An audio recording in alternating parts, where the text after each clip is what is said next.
Hello, shooters, loaders, and casters. Welcome to the Georgia Shooting Connection Friday Night Live stream. We hope y'all had a great week. Do that thing you do, Kyle. Good evening, everybody, and glad y'all are here and with us. Good evening to the panel. Uh, we're going to have some interesting discussions tonight, I'm sure, as we always do. I'm going to hand it over to CW. Whoa. I'm not ready. I'm saying hello to our fans. Hello, everyone. Glad to be here. I made it on time. That's quite a feat. You don't know. It's quite a feat. I actually made it a little early. We were able to chat in the behind the scenes here, so that was a good thing for me. Busy week, no videos, no nothing going on really. Just getting through this thing we call life, and did okay this week. So let's go over to Scotsman and say hello.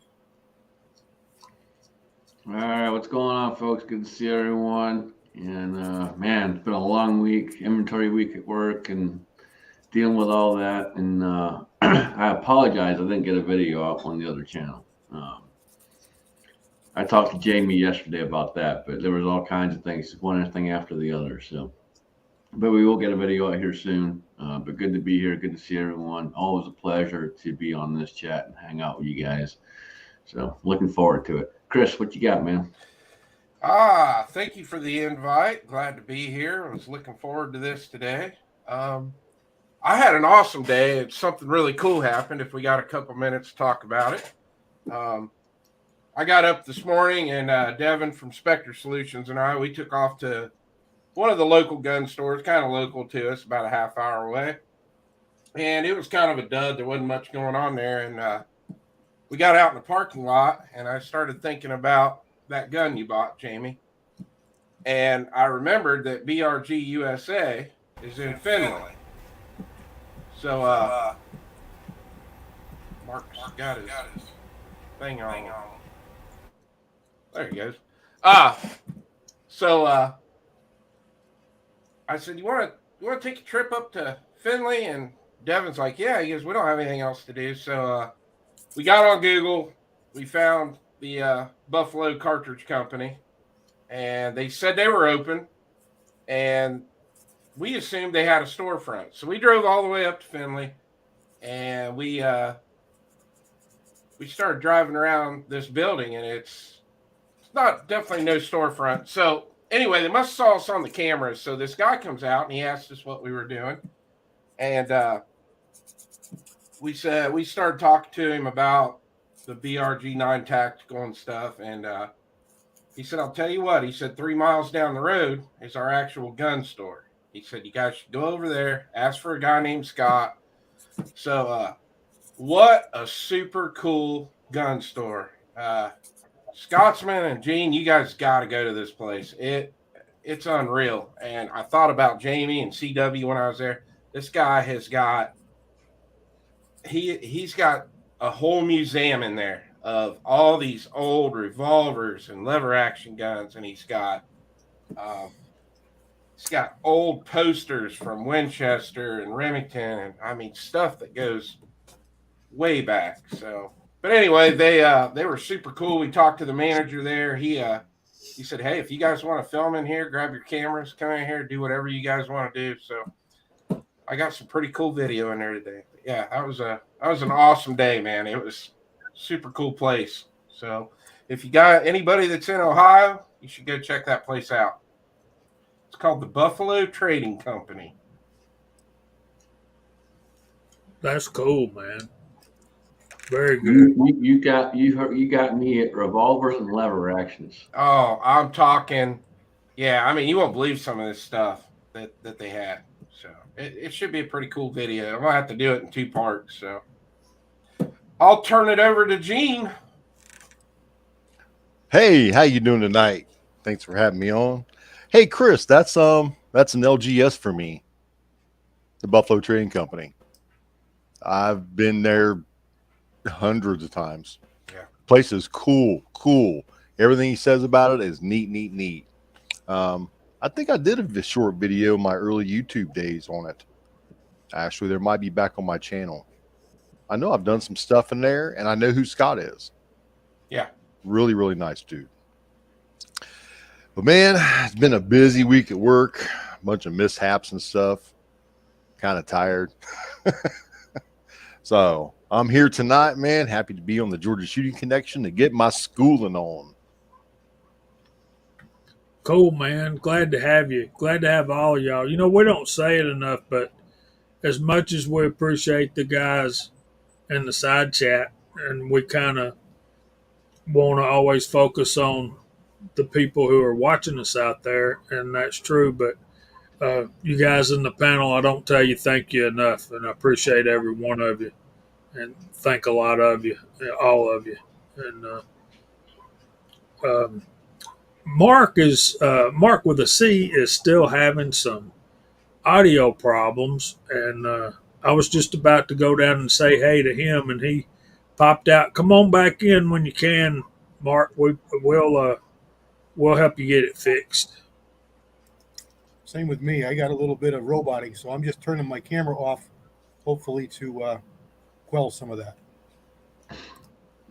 One of the big things that a lot of guys out in the side chat maybe don't understand is what goes into putting these together. There's quite a bit. There's a lot of behind the scenes and getting people in here and having a constant, consistent chat with good information. It can be hard sometimes. So Jamie is exactly 100%. Whenever we can appreciate the people that actually show up and do these and help us with them, it's a big deal.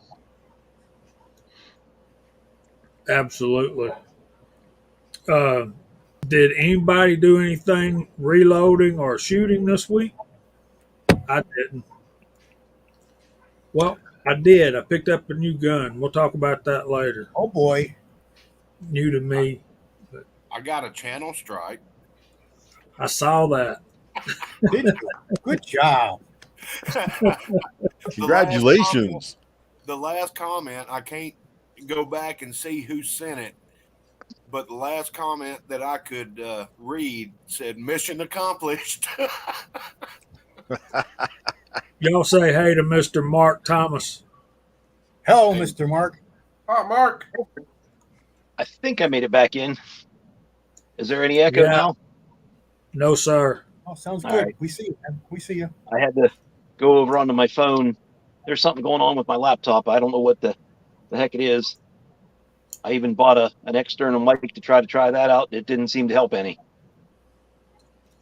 Far out. Sometimes they get funky. I sometimes have the TV on with the chat on, and every once in a while, even with the sound off, muted, I'll get some funky stuff going on.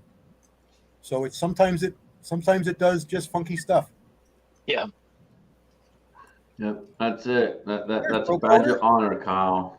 Badge of honor. I have a permanent one on my channel for a live stream we did a couple of years back, and it's permanent.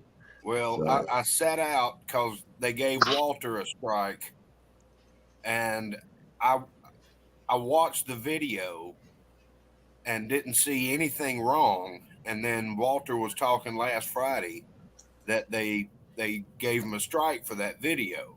So I sat out to see what does it take to get one.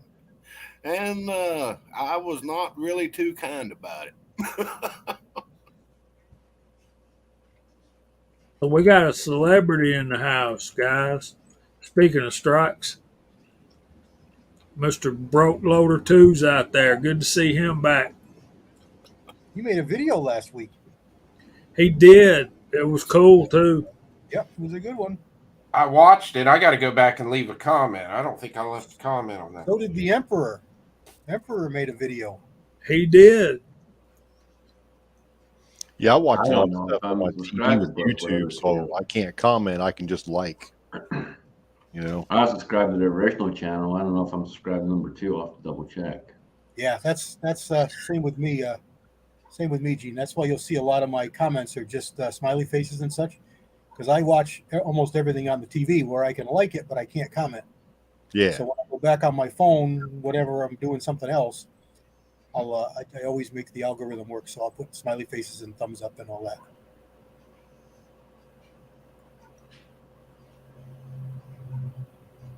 So I was going to say something, but I forgot now. Oh, I've been sorting brass. I know Gene knows more about that than he wants to, but I've been I've got these bins that I'm putting brass in, and y'all have seen my brass prep checklist. Yeah. So I put this out on as a PDF so you can print it a year or so ago. But if they don't have that in there, then they're just raw. I mean, they're nasty. They're dirty. I don't have anything done to them. But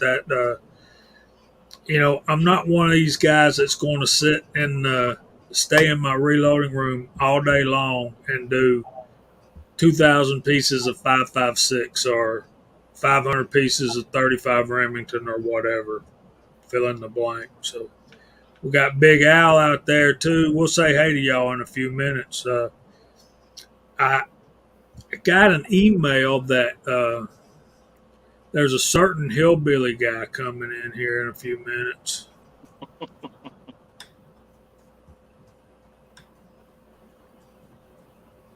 Where's Walter tonight?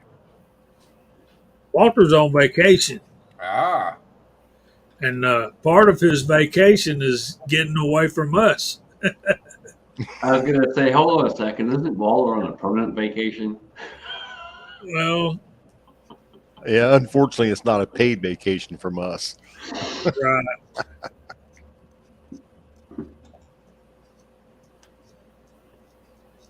I may or may not have a special guest here in next week, maybe a week after. I'm expecting some company from Las Vegas in here, and he's a gun guy, so that might be interesting. So we got Georgia trapping and fishing out there, 6-shooter Texan. I didn't think you would do that, but I'm glad you did. He Well, broke the firing pin in his Henry, and Henry will take good care of you. I have no doubt. I can tell you from experience, and not my doing, other people's doing, but I can tell you from experience, Henry will take care of you, and it'll be a quick turnaround. I believe I was less than 3 weeks, so it's they'll take care of you.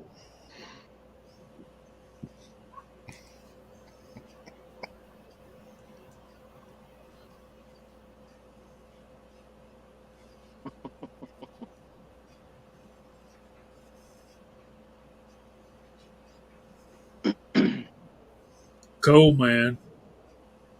Yeah, so are we ready to anybody else do anything reloading wise this week or shooting wise? Gene?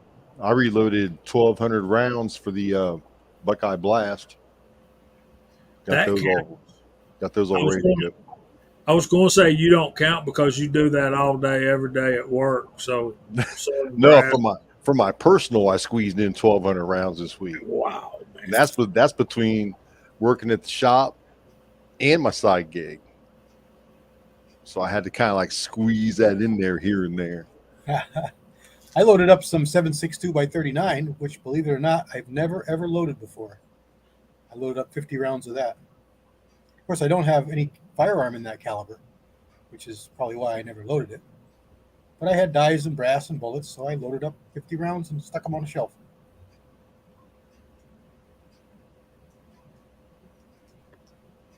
I've still got to do that. I've got some bullets casted up.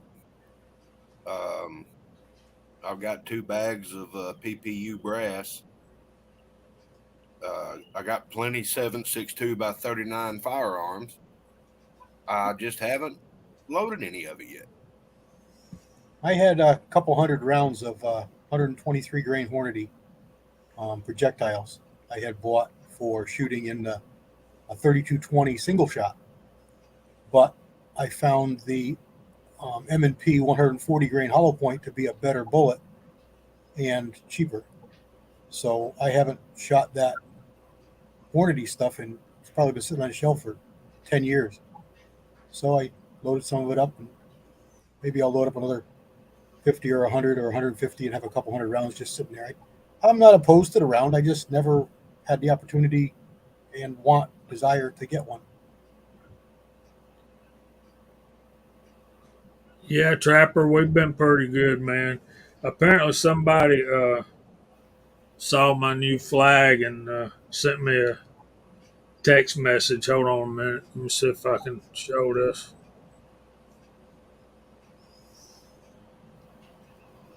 Can we see that? We can't see that, can we? There you go. Yeah, there you go. Yeah. Eagles with a bulldog. Go dogs. Apparently, Woof woof. apparently the Bulldogs the Eagles are drafting a lot of Georgia Bulldog players.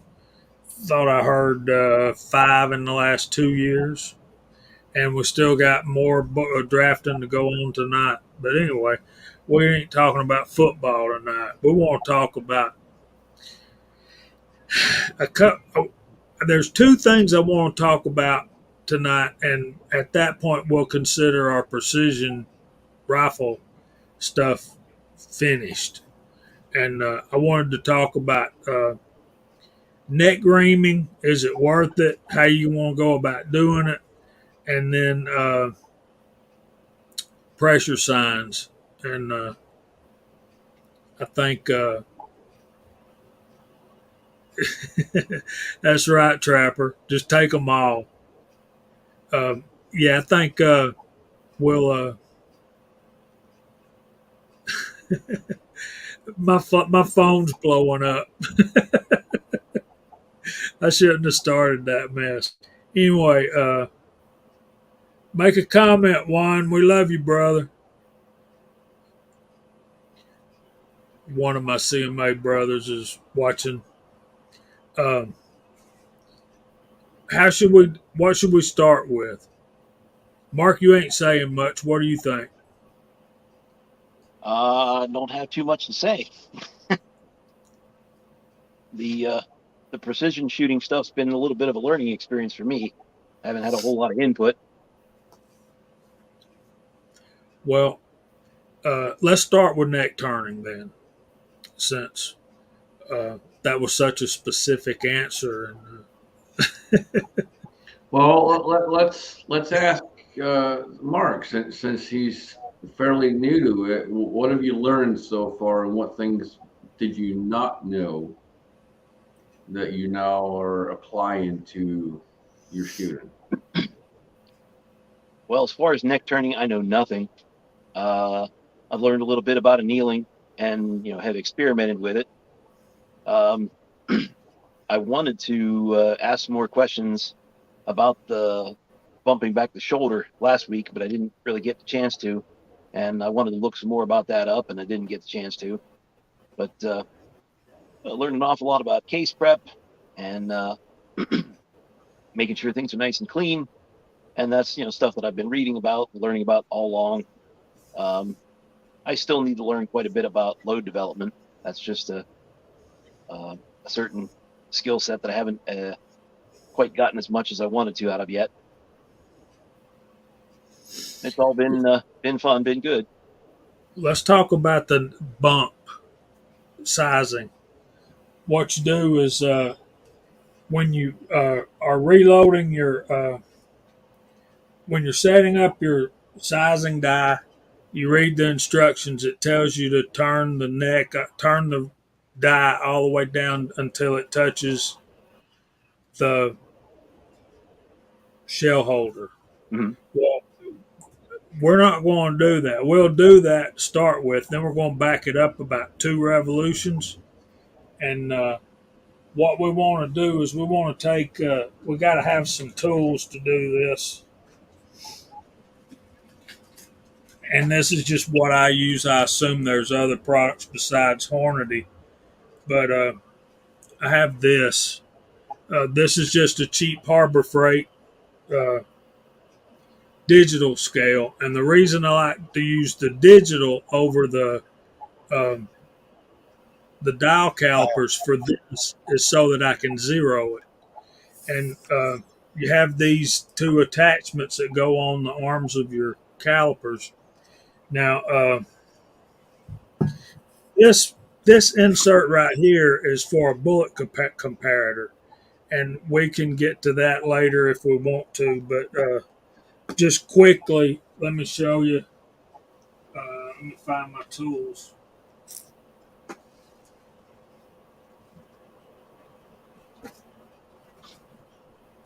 And before you use that bullet comparator, or case comparator, you need to make sure that that brass was fired in your rifle.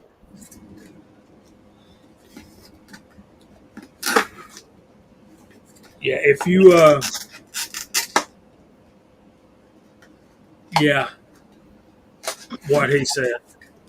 Uh, we're talking about a specific rifle here, and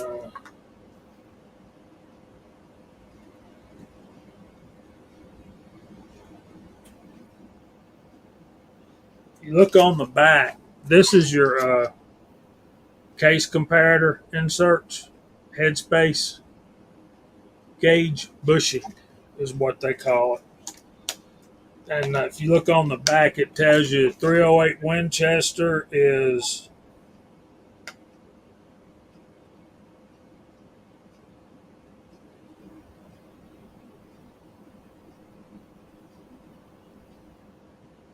we'll find everything but 308 all of a sudden. It don't really matter because we're just comparing. That's going to be D, which is the 400, and what they're telling you is the size of the hole in the end of it. Here we go. So what we'll do is we'll take the Allen key. We'll take our bullet comparator out and put our uh, case comparator in. Take that one out and put this one in like that. And then we're just going to screw that down. What that does, Mark, is it's got a hole in it that's large enough to allow the bullet and the neck to slide in, but the diameter stops about halfway out the shoulder. So it's sitting on the shoulder, about the middle of the shoulder. We're way before seating a bullet. Yeah, we're just measuring the case. So the case fits So right inside. we've got this case, and we're taking a measurement. Show, Like that. yeah, show where the Hey, case Jamie, blow yourself up. I can, but I can only do that once. Well, you know, let's have fun with it. There we go. tip it a little bit so we can Let's see do into where let's the do case this first. First thing I like to do is I like to close these, and you see it's dead on 1 inch. I'm going to zero that. So now I got and let me do this too. Let's turn that light off. Then what we're going to do is take a measurement. 1.627 with a 5.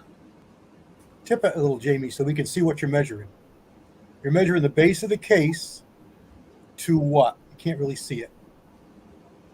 To the datum line of the Shoulder. shoulder. So it's about halfway down the shoulder.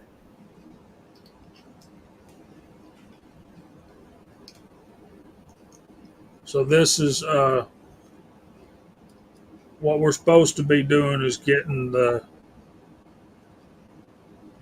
measurement from that datum line to the base. Then with your sizing die set up and your you would what you do is you would move that put that in there and size it until you're bumping that shoulder back 2 thousandths of an inch. So Let me you would want to go from back you up a little, Jamie.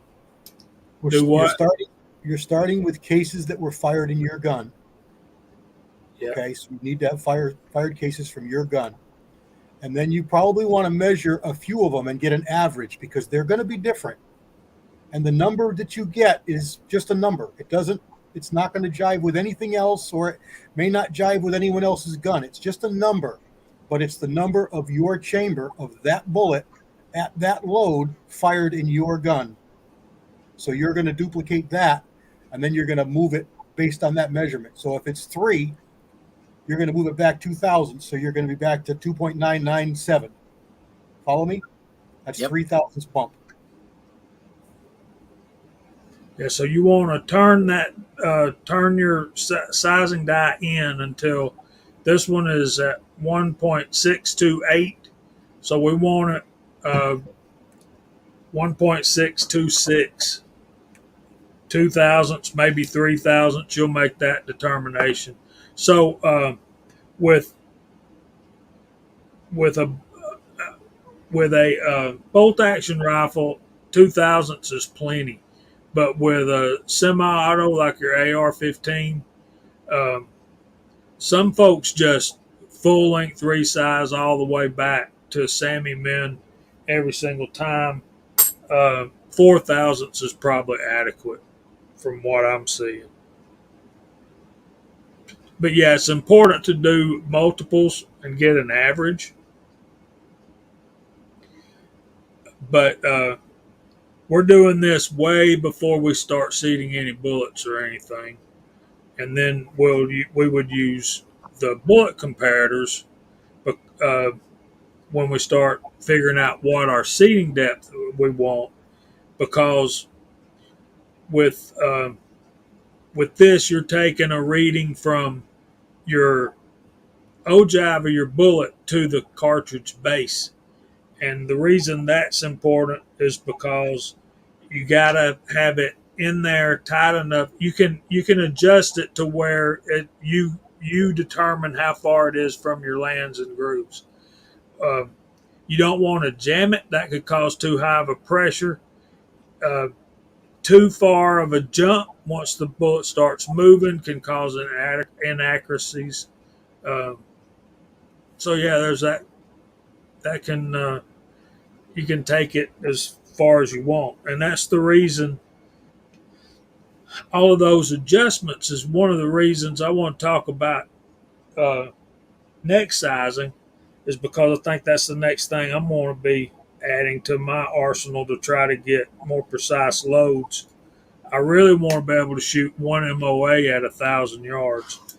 Now, I was shooting half a MOA at 300 yards, but there's so many more variables for that next 700 yards that we're going down. Uh, I hope that made sense. Did you understand that, Mark? Yep. Yeah, I thought that it was being measured from like the base of the neck. I didn't realize it was halfway down the shoulder. And I don't have one of those comparator sets yet, but I'll get one. Well, that's why it's a comparator, because it's not an exact measurement. It's just where you're choosing to measure it from. And then you can see your 2 thousandth or 3 thousandths jump that you want to bump back, that you want to put in your sizing die. So, And again, the reason for it is to cut down on the working of your brass so your brass lasts a little longer. You're not moving the brass as much, so you're better fit your chamber, so your concentricity of your loads are going to be a little better. And it's not something that has to be done. It's not wrong that you don't do it. It's not something that, is imperative that everybody do. It's just one little other thing that can be done to help fine tune for best, probably for best accuracy. But some respond better to it, some don't. It's just something you got to test and see. and I think when you do all of these little steps like CW is talking about, I really think the sum adds up to more than the parts. I really think it's a cumulative effect that is greater than what the difference you made here plus the difference you made there. In other words, when you get it completely done, I think you got a whole lot better brass than uh, it seems like. But now neck turning, what we're going to do with neck turning is we want the neck of our brass here where it actually comes in contact with the bullet. We want that as uh, as uniform as we can get it every time. We're still, hey Anne Marie, we're looking for that consistency is the word, right, CW? Yep. Yep. We And know if that neck tension is the biggest contributor to accuracy in our loads for rifle, and anything you can do to promote that consistency is going to be a benefit to the results, which is accuracy. So if you've got a case that's, say, it's 17 18 thousandths thick on one side and 12 13 thousandths on the other, it's going to be stronger on one side than the other. It's going to be offset in your chamber by those few thousandths.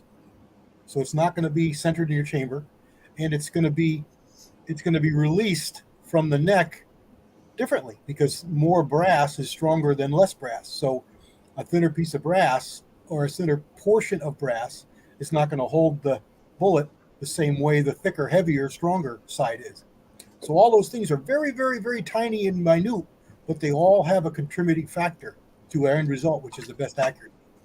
What I like to do, because I'm a car guy at heart, is think of the old car you had and high school, let's say your first car, second car, something like that, and it had a loose front end. The steering wheel was loose, but you'd look at everything and everything was good. The ball joints were good, the tie rod ends were good, the steering box was good, or near as you could tell. But in reality, it had 80, 90, 120,000 miles on it, and it had just a little bit of wear in each of the two tie rod ends. The drag link had a little bit. The pitman arm had a little bit. The ball joints had a little bit. Well, each of that little bit all adds up to be enough that you can feel in your wobbly steering wheel, and you're pulling one way or the other going down the road. So you may not see it by itself, but as a picture, as a whole bigger picture, it makes a difference. That's just one analogy that I've used with people before, because some of us are car people, and that makes sense. there is a 6-shooter, there is a tool. They call them inside reamers. Yeah, there's And reaming and turning.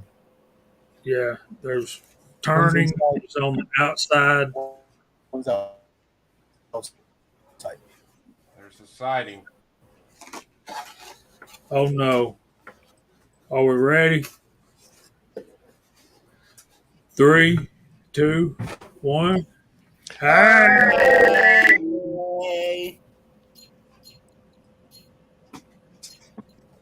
See, some of this stuff gets so involved. I'm afraid that we lose some folks. Yeah, 6-shooter. Reloader 762 is on it for you, 6-shooter. Yeah, that's really good, Damien. It's really important, and I think you're right. We sometimes take for granted. So if you guys are sitting in the side chat scratching your head, post up and say you don't understand, or you want us to go over something, or you want to better explain this, or you don't get that, or what do you need that for, or why am I bothering with that? We watch the side chat. We try and drive our chats by you guys. So by all means, speak up and say if you don't follow, or if you want to see more or less, or whatever you want. Let us know. I've got a question. CW, I have to say that I love your analogy of all of the components in your front suspension. Each component may be good, but the conglomeration of a little bit in each one can cause a huge difference in the big picture. That was a great analogy, man. I think another great way of putting that is Thanks, if man. you guys pocket carry or you carry inside the waistband every day, How many times do you clean that gun in a week? How many times you clean that gun in a month? It builds up real quick if you don't pay attention to it. At least 2 times a week, pocket carry.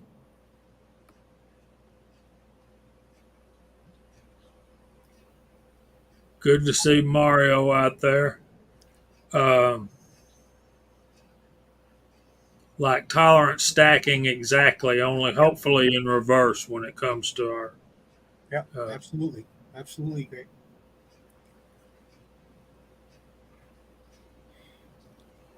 Here's Paul Loud. Yep, you do, Paul. Okay, we've been on here 39 minutes already. So everybody type in 45, which is going to be our last topic of the night, if we can, and we'll call your name out.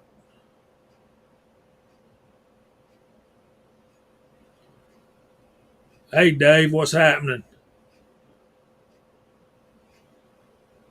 And bang, off the page, all of a sudden, trees are blowing. Y'all go watch Trees video he put out. I think it was yesterday morning. He actually captured a 380 bullet. Yeah, I saw that. GGW Outdoors 6-shooter Texan. Paul Loud, Reloader 762, Ricky Baird, Bama Dad, Chris from the 740s on the panel and the side chat, the Scottish American 44, William C. Chapin, Big Al, Chris 338, Walks Fletcher, Tactical Fudd, Edward Petty, Dwayne 7834, Senior Master Sergeant Bulldog, Jason Stewart, what's up, buddy? Pony _ 47, Andy 79Z28, Big Al, Corners and Doors. CW is on the panel and on the side chat. Info Bros, Mr. Pollard's out there, Andre D'Angelo, David Madison, hope I said that right. M1A2 Abrams Tank, Georgia Trapping and Fishing, Michael Dunn, Georgia Shooting Connections, Michael Hurtneck, Anne Marie B, Cyclops Video, Joe W. Ray, what's up, brother? And Chris from the 740, there's Dave Thorzax. Fuzz T Fork 8 says 45 Long Colt. Timothy Burkett, there's Hasbro. Tim S, Hobbies Hobo. And I think that's all. Floridians out there. DSZZC. All right, I knew that. That's a tongue twister, man. All right, DSCZ52. What's up, brother? Critter 9A out there lurking. How you been, man? And let's see, who else? Are we missing anybody?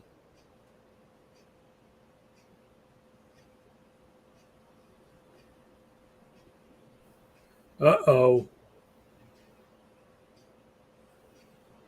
Oh, yeah. Oh boy, good deal.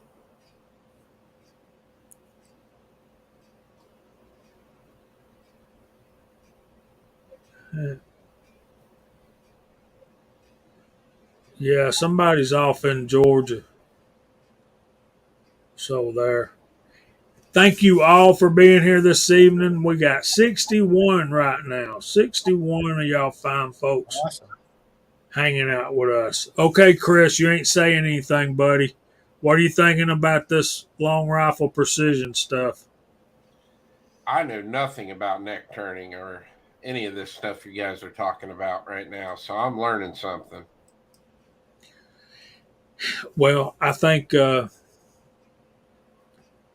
reason I want to get into neck turning, and I'm also going to do other things, I want to get a mandrel system for setting my neck tension, and I'm probably going to do that with those NOE mandrels. Forrester makes a tool that looks like a screwdriver, and it's by caliber, and it's got steps in it. So it gives you, I think it's 1,000th difference. It's pretty new. I just saw it maybe a year ago on Ultimate Reloader. He had it on there. He's got a lot of stuff with Forrester, and they look like screwdrivers, but where the bit would be is just steps, and it allows you to read what your neck tension is. I thought it was pretty cool. They're a little costly, but it's a tool and it's out there.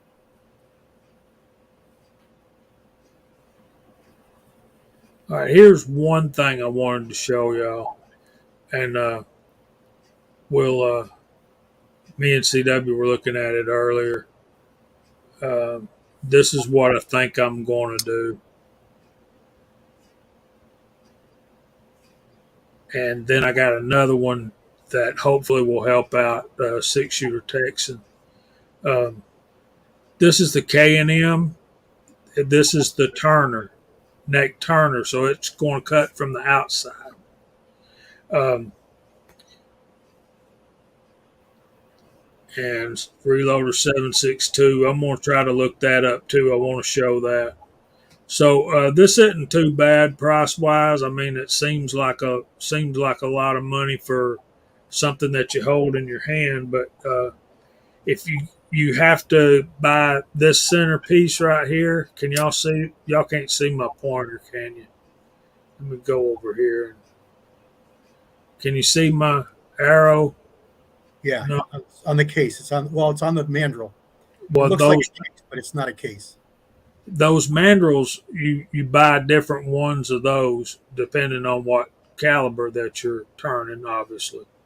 So, yeah, and then you'll wear out the carbide cutter here. That'll have to be replaced. And let me see if I can. Man, I keep hitting the wrong thing. We'll stop that. Back over here. And what you could do is you could take this Lee 3-jaw chuck like this, and take a piece of brass and chuck it up in there in your drill.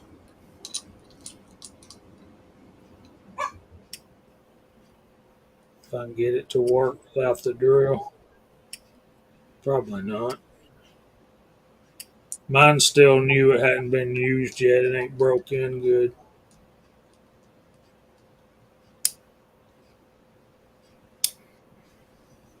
You'd basically chuck it up like that, and then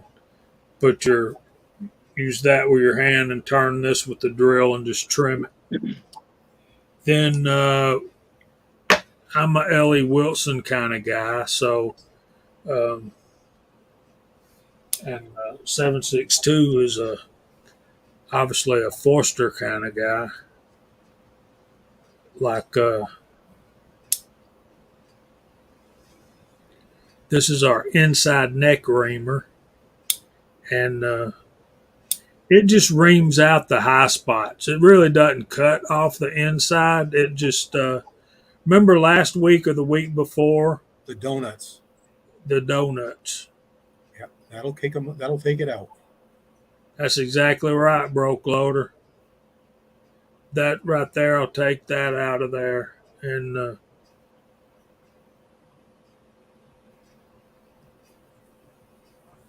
that's something I wasn't aware of. I've got a lineman. Yeah, that's the one I've got, Jamie. Okay. No, it's that It's a universal. uniformer.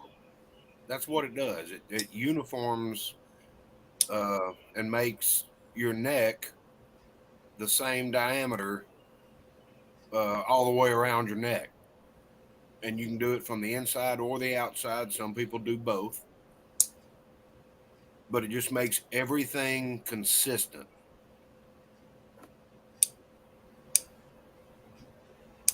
That's what we're after, long range precision.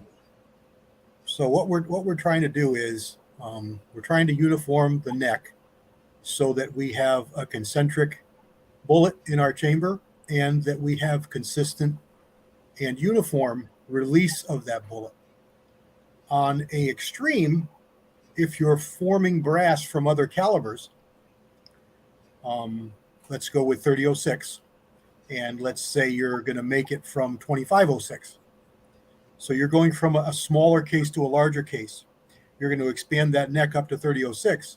So you're probably going to have thinner than normal wall thicknesses of your brass, but it may not be consistent. So you want to be careful because the target you're looking for is around 13 thousandths. At least that's what I use. You can drop it down a little bit and you can go up a little bit, but you don't want to go a whole lot bigger than that. And that's one thickness of one wall of one piece of brass. Now we're talking 3006. If you're talking 22 Hornet or 218B or 2520, 3220, those are all much thinner. So it's a different caliber. So we're going to talk general 3006, 308, 6.5 Creedmoor, 270, 280. Any of those calibers are all about the same, and you're going to be in or around about 12, 13 thousandths wall thickness. So if you take, let's say, a 35 Whalen case and you make a 3006 out of it, you're taking a larger diameter and making it smaller. That brass has to go somewhere. You needed brass to make a 35 caliber hole with 13 thousandths wall. So you make that 35 caliber down to 30 caliber, it's no longer going to be 13 thousandths. That brass has to go somewhere. Where does it go? It gets pushed back, it gets pushed forward, it gets pushed in. It makes for a thicker neck, and it's not going to be uniform. So that's the biggest reason that most people will turn necks, is because they formed the cases from another caliber. Another big one that's become popular since 2008, 2010, whenever the blackout really hit the market, and that was making blackout cases, because you're actually taking the walls of an existing cartridge and making it your neck.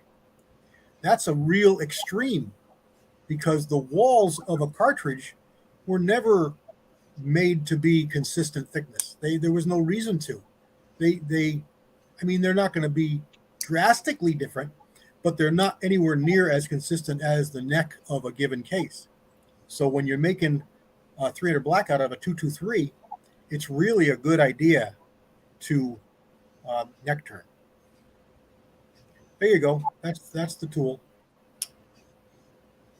Okay, so for those out there that might not know, and CW, you can probably explain this the best, but for those out there that might not know, how much of a difference does this make at 100 yards versus 1,000 yards, a mile, etc.? Again, it's that analogy with the front end of your car. If you've got a little bit of movement and you're holding onto the wheel, a lot more movement. It's like a fulcrum. If you try and lift up something with a 2-foot pry bar or a 6-foot pry bar, you're going to have a whole lot more power at 6 feet. Because a little bit of movement makes more movement on the other end. So when you're looking at a 100-yard difference based to a 1,000-yard difference, it's 10 times as much. So that little bit of a difference, that 1/4-inch flyer or 1/2-inch flyer that you get is going to be 10 inches out there at 1,000 yards.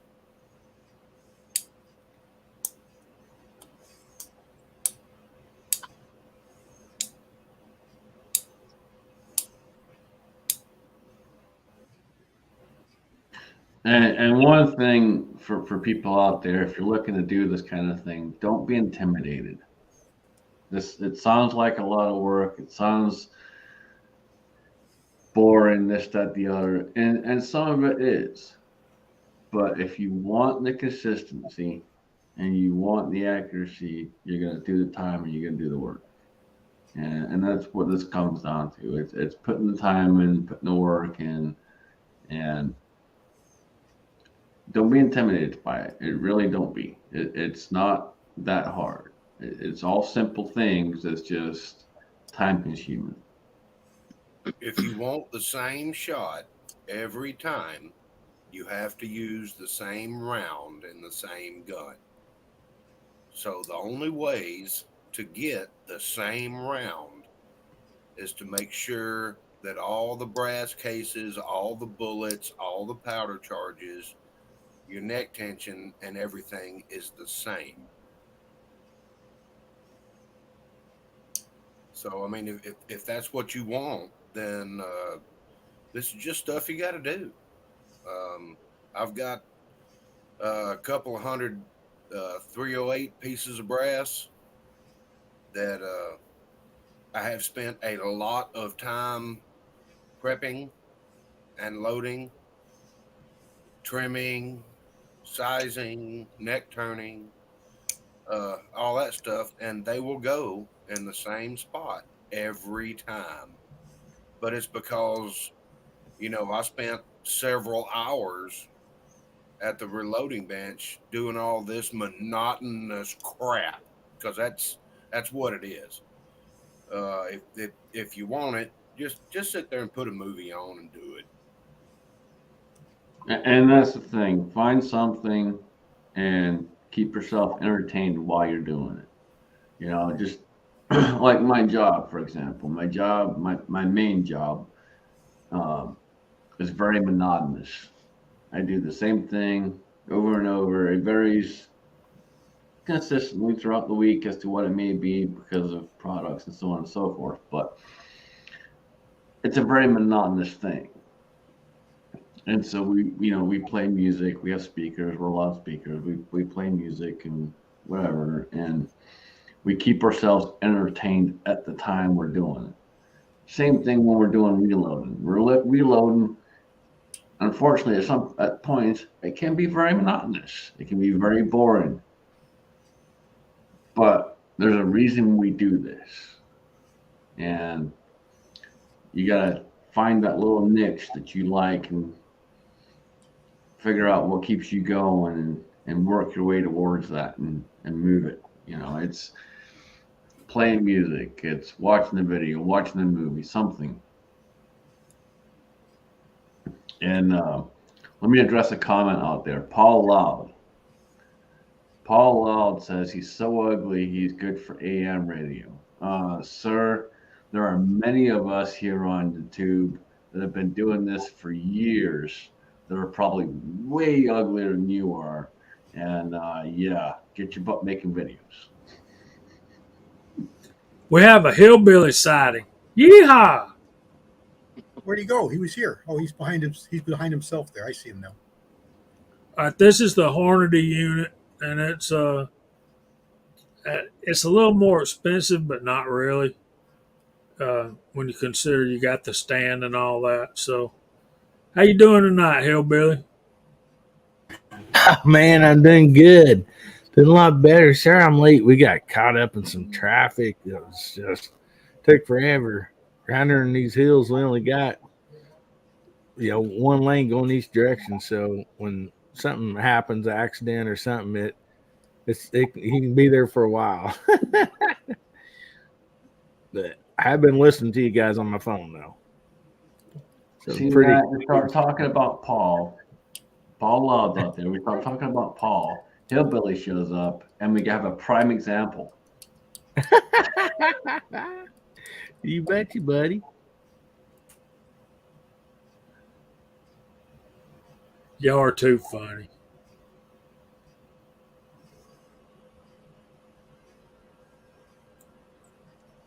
I will tell you, if you guys know. are not subscribed to Hillbilly, please jump over and subscribe to him.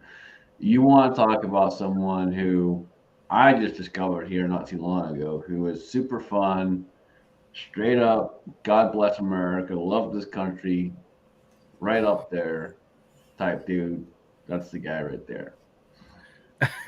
Thanks for those kind words, Scotsman. I appreciate that. I just try to have a little fun. It's all it's about, man. Enjoy our freedoms. Hillbilly, all your videos are just fun to watch, man. Thank you, guys. I really appreciate that. I try to make it fun and exciting for everybody. So I think I'm going with the RCBS unit because I'm pretty sure that's the one Willie had, and he was using this Lee 3-jaw chuck to hold his cases, and I think that's what I'm going to do. I wanted to go with L.E. Wilson, but they don't make an outside neck turner; they just make the inside reamer. And I have one of those for 30 cal that Willie sent me, but there's Now, have you talked to Melissa at all? You know what's going on there? Anything? Any updates as far as the last I heard. potential sell? There's a lot of stuff that they need to sell, and uh, we're trying to get some pictures. If any of you guys are interested, just say the word, and we'll try to get pictures and prices, and they'll be fair with the price. But you know, So just as folks know, myself and Jamie have been talking with Melissa and working with her, which is Willie's wife, if you guys don't know. Um, I haven't talked to her in a little bit. I've been a little on the busy side, but um, last I talked to her, she was looking to try and get rid of some stuff, and there's quite a bit of it. So if you guys are interested in anything, let us know. And myself and Jamie are working with her and trying to explain pricing to her, so you guys will get a fair price. Big Al says he's in. He's in. I was about to say, let me be the first to say the word. Yeah, And if just for example, if you guys are interested in something comes up and something happens and it's kind of a back and forth thing, you know, I'll step in, Jamie will step in, and we'll help you out. We'll try and make sure things happen. It's tough on them, tough on us, but at the same time, we're just trying to get this done because we know they need it, and we know that a lot of you folks out there want some of this stuff, and so you have a little piece of memory, you have a little piece of Willie. So you guys just throw it out interest, and we'll make it happen. yeah. Fudge said he's in. We'll get some pictures of some stuff. I'll try to get in touch with her. So one more thing I want to talk about, and it probably not going to take long for the precision thing, so we can call it finished. Is pressure signs. How do you know when you got too hot of a charge? Um, Number one, your bolt's going to be extremely hard to lift.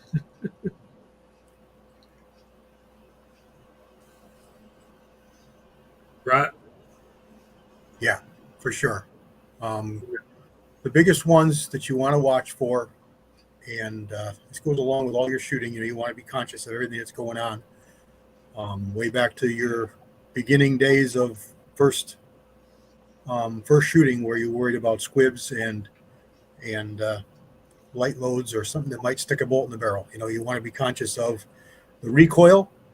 You want to be conscious of the sound, and you want to be conscious of what happens after you pull the trigger.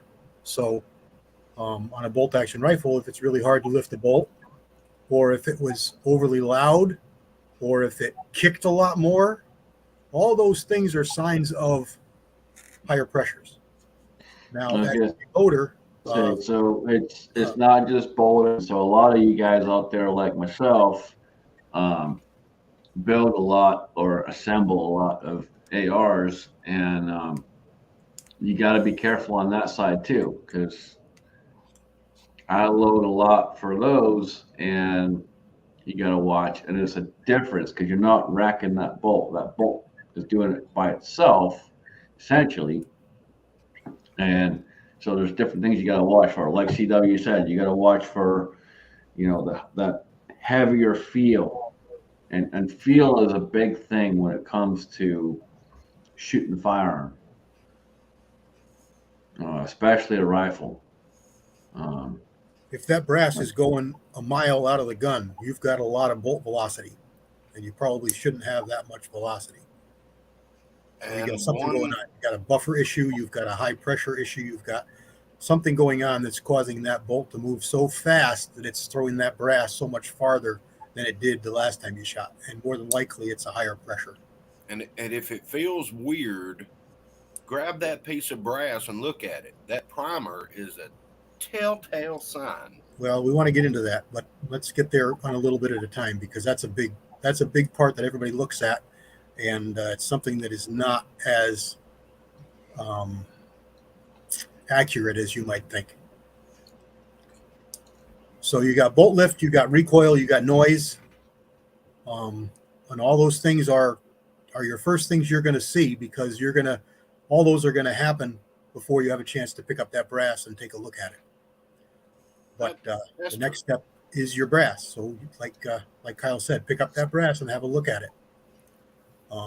One thing that I chuckle about, and I try to educate everybody about, because you watch the forums, you read the forums, and you read the face case or whatever that thing is on there, where they have the talking about different things, and all the armchair commando experts, they'll all talk about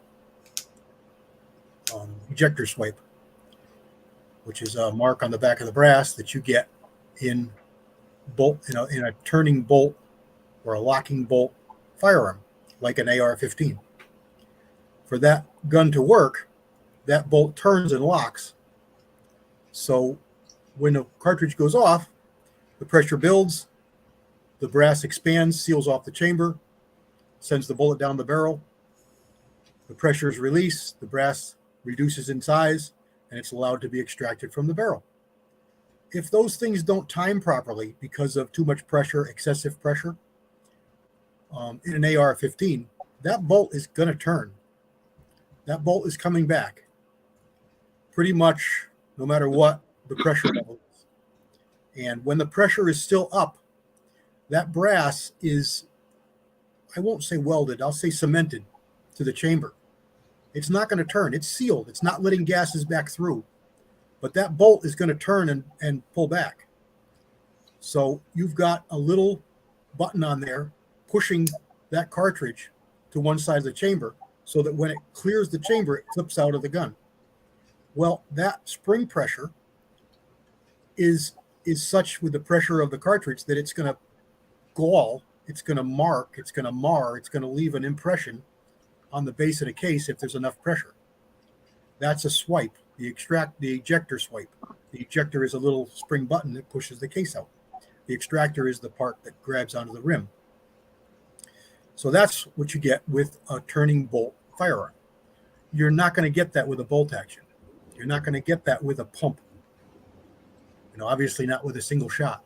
So you'll hear guys make comments that, oh, my pressure was up, I got an ejector swipe. But they're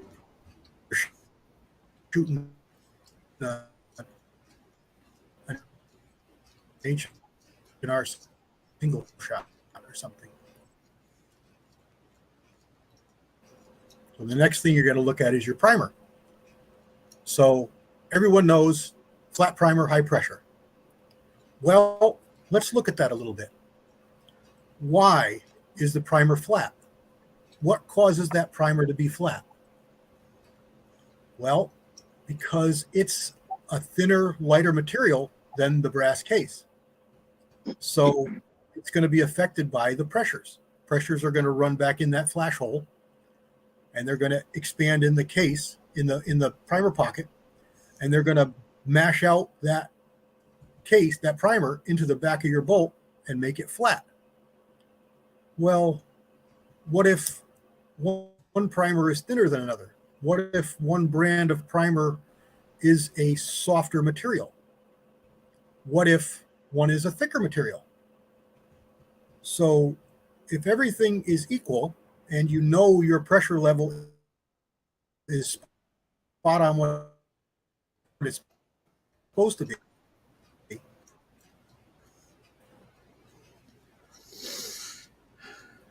why would I be getting a flat primer? Hand loader could have a different lot of primers. The manufacturer could have a different thickness of his materials that he got when he was manufacturing his product. You also have primer cratering, and that's just what it sounds like, a crater. It's a raised section of material that's around the primer strike dent, and they say right away that that's excessive pressure. Well, okay, let's back up a little bit. How did that happen? What causes that? Well, that's caused by a large firing pin hole, not flash hole, firing pin hole in your bolt where the firing pin comes through. So the manufacturer has tolerances. So to exaggerate, we've got a 1/2-inch hole with a 1/2-inch bolt going through it. Well, that's going to be a press fit. So it has to be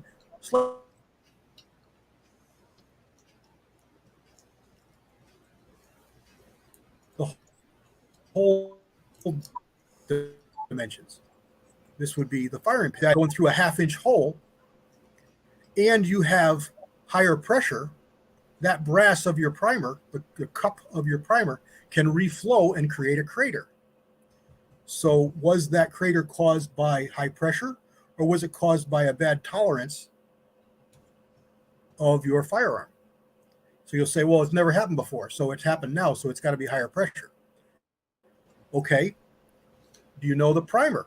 Again, we go back to the first thing. That primer could be a thinner material, thinner cup. If you follow my line of speaking here, you don't know exactly what that primer was. So immediately saying a flat primer is a high pressure load is inaccurate. CW, I just read a big article on this about primers and pressures, and it was dispelling all the myths and rumors about primers, showing you the pressure, just exactly what you were saying. Because of the manufacturers, the thickness, the strength of the metal used, everything comes into play. The firearm you're using it in. If you look at a Glock primer, a primer that's been struck by a Glock, 9 times out of 10, it's going to crater. Yep, you see a lot of flow. Because the larger opening for the firing pin. Yep, very large. So, I'm basically unsupported. Basically, is what it is, unsupported. Everybody knows the Glock bulges. It's unsupported chamber. Everybody knows these terms. Well, it's an unsupported area around your firing pin that causes that flow back into the firing pin channel or into the striker channel in the case of a Glock. Mm-hmm. Now, don't get me wrong.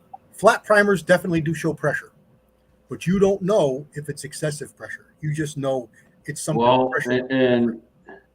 And that's one of the big things, and we've talked about this before, and you've brought it up before, and this is a key point that people need to understand. Don't rely just on the primer. Bingo. You need to look at the rest of the case. You need to look at how the bolt is reacting. You need to look at how the firearm is reacting. You need to look at the sound of what is going on. Listen to the sound of what is going on. And it's key, especially in an AR. As someone who's built, I don't know how many at this point, I've lost count. I'm going to say at least probably over a dozen. You have to pay attention to this, and the sound is key. The push on the bolt is key. These are major factors, major, not minor, major factors that make a big difference. The primer is a minor, and I say it with, how do I say this the best way? I say it with, what's the word I'm looking for? I don't want you to ignore the primer, but I want you not to just focus on the primer. You need to focus on the whole cartridge. You need to focus on everything that is happening at once.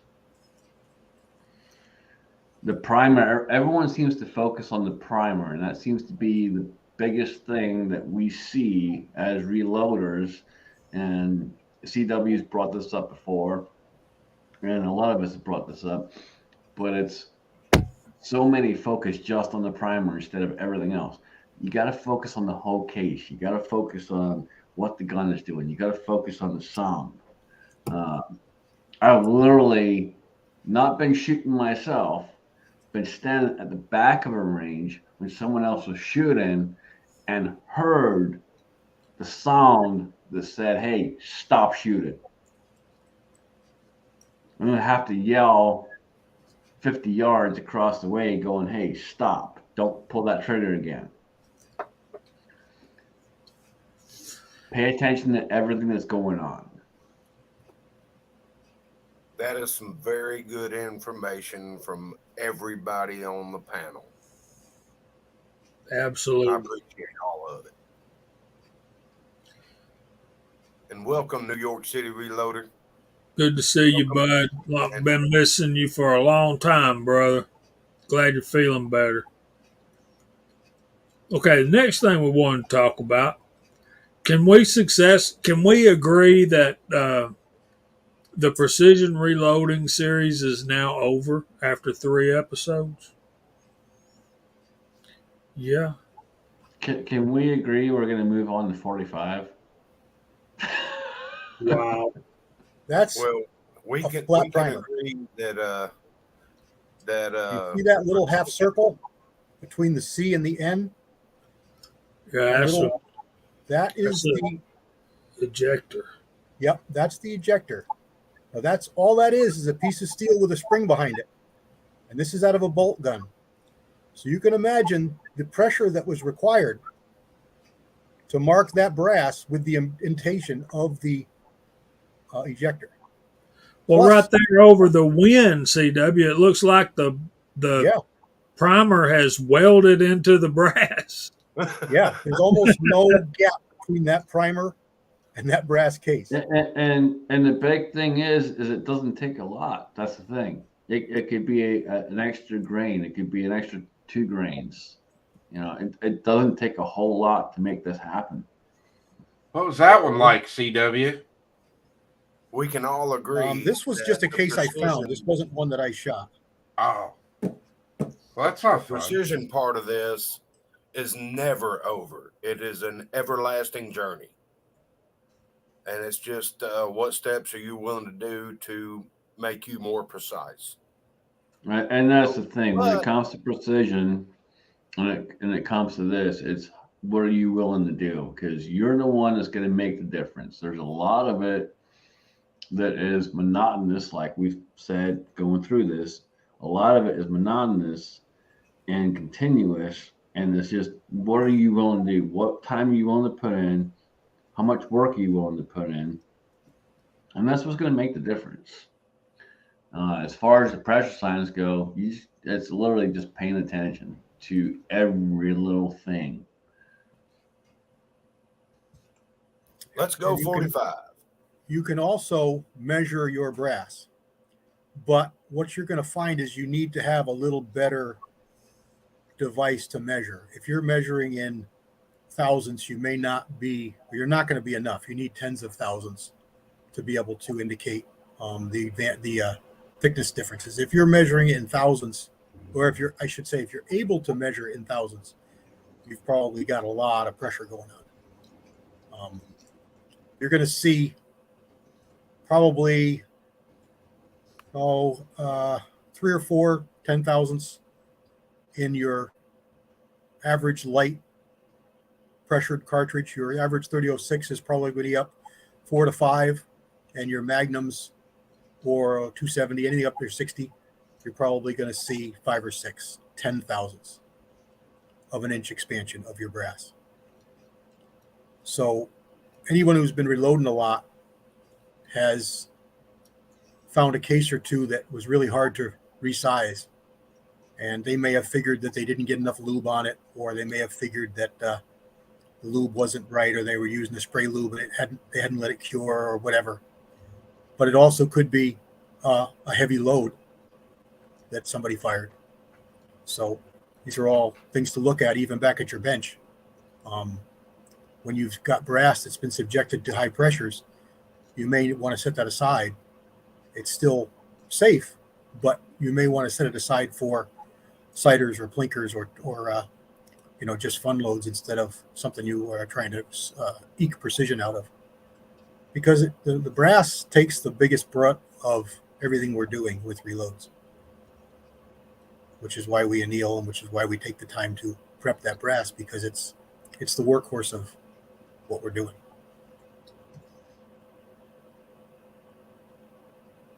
Good to see High Boy out there.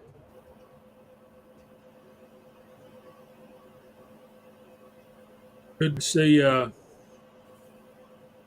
all of y'all guys. Tommy Boy made it in. GGW made it in. Great to see New York City Reloader. Yeah, I So see him. So we want to talk a little bit about reloading 45 ACP tonight. How many out there reload 45 ACP? Sound off in the comments. And how many of you are reloading for 1911? Because that's the classic. That's where it essentially originated. and so many folks out there who love the 1911 and no CWs on this side hate the fact that 9mm is in a 1911. You have to pay attention to these. Yes, Walter. Yes, Walter. I'm thinking of you. You know, I've been blessed. I've been blessed to have a couple of 45s in 1911, and I say blessed because one was given to me by a very good friend, and the other was also by a very good friend. But I won a competition, if you will, and I'm blessed to have both of those. I've never shot a 9mm 1911, and it sounds like sacrilege. It's a great experience. I can guarantee you right now, without even shooting one, that they are super accurate. I can guarantee you that. But I'll tell you right now that I'm a big believer of it should be 45. I think you should have them both.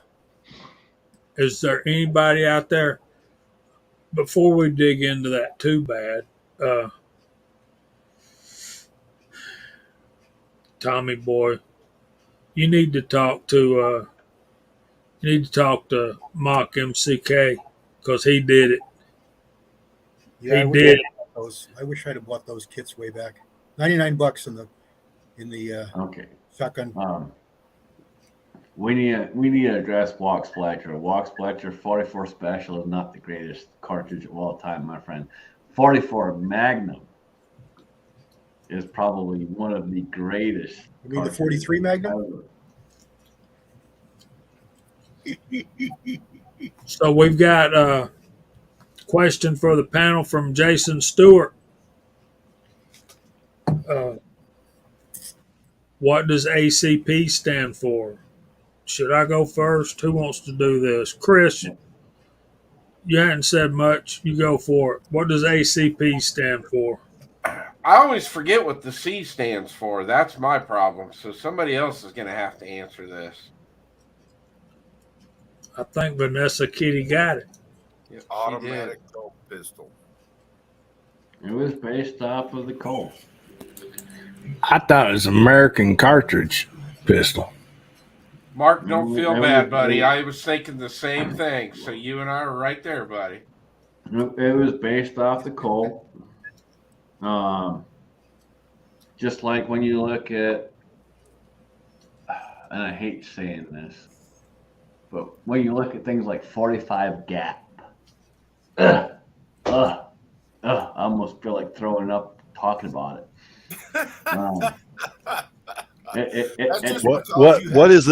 What's a 45 gap? 45 gap is a oh my god. What is it? I've never heard of it. It was a firearm that was created for women police officers because they had smaller hands. I just want to hear Scotsman puke the word. Oh, sorry. I'm spewing up over here, folks. 45 gap is a Glock cartridge, and it didn't ever take off, and it never took off, and it never will. 45 gap was around for a little while. You can still find the ammo, but it's few and far between. It's expensive as hell, and yeah, good luck with that one. And garage guy, yeah, I'm still throwing up, brother. I So, saw Bama Dad's comment out there. He said 45 gap smells an awful lot like 357 SIG. There's not too many people that have shot 357 SIG and it didn't put a smile on their face. So I'm gonna guess I that will tell round's you, a lot better. I've shot both, and 357 SIG is much more of a pleasure to shoot. And Well, the only not reason just because I can 45 shoot it gap out is of a gun that's not a Glock, but the only yeah. reason the 45 gap is to fit in the smaller frame. That was the deal. You know, it that's makes it just a little bit shorter and it fits in a smaller frame. that's the best explanation I've seen of it so far, GGW. That is basically it.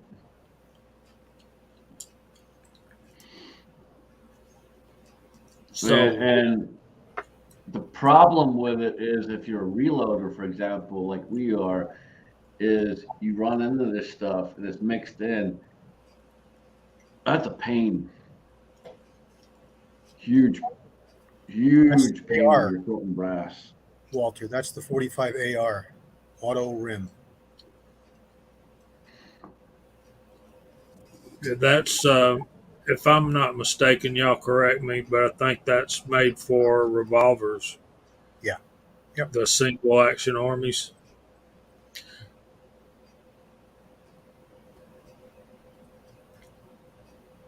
There you go, broke loader. And they probably have their pinky sticking up in the air like that too.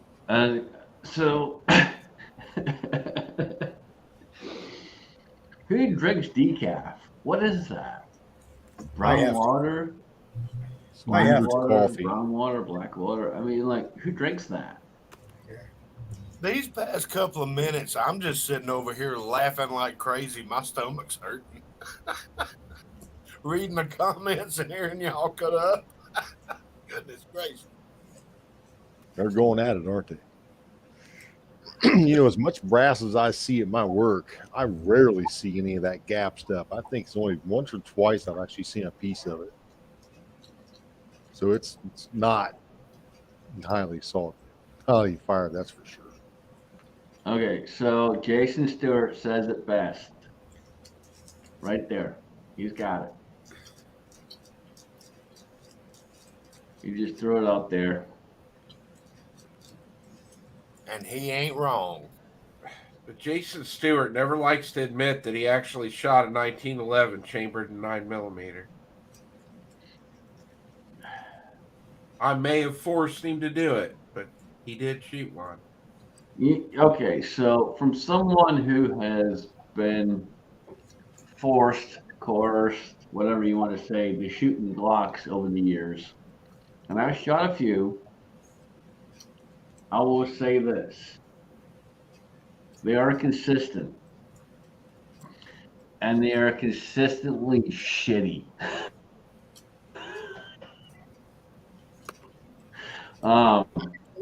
Actually, I don't agree with you. I have literally shot. I've literally got so many handguns over, and out of everything I've shot, and I'm not just saying this because I have a distaste for them, and it's a distaste, not a complete hatred. They are probably one of the most inconsistent firearms I've ever shot. I remember when you were down here, we went shooting and I had too much lube in the firing pin and it wouldn't go off. And you looked at me and said, Glock, dependable. Why would you put lube on a Glock, fire man. striker? Well, what? I didn't know at the time. I was new to Glocks.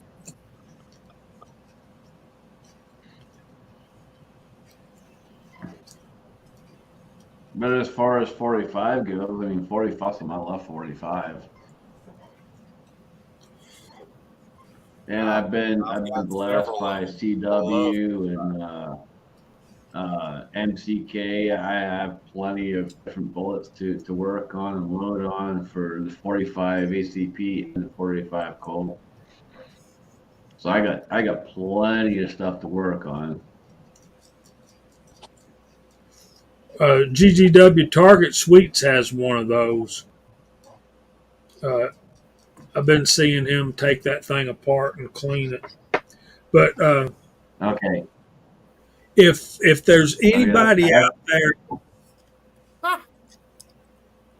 what happened, Scotsman? If there's sorry, I wasn't trying to walk over you guys. I was gonna say Hasbro's got the comment of the night. Yep. there you go. Yeah, I'm thinking who doesn't want a Rossi 92? And he said that's where he saw it was on Target Suites. I like George; he's a good dude.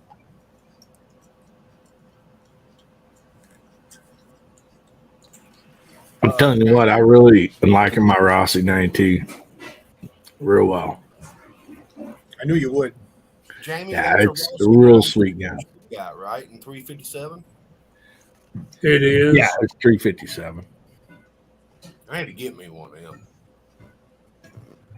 You know, no lever actions are cheap anymore, but the Rossi 92, from what I'm seeing out there, the quality is vastly improved in what Rossi's putting out right now. But the price has also gone up too. Bill, if you don't mind, what kind of money did you have to set down for yours? Hang on a second. I think I still have the one in here.